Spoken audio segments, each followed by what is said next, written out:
Hello everyone, welcome to Online Help Guide. Today in this video, I'm going to show you how to log into Jetstar credit card account online.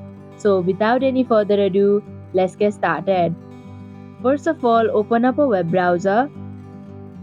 Now in the search bar, type in jetstar.com/cards.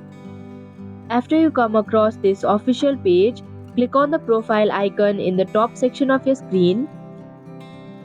Here you'll have to enter your email address associated with your account and your valid password.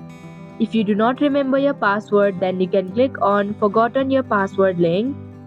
Also, if you do not have an account yet, then you can click on Create Account link. After entering your details, click on the Sign In button to proceed. And that is how you can log into Jetstar credit card account online. Thank you for watching Online Help Guide. Hope this video was helpful. If it was, then hit the like button and comment down if you have any questions or feedback.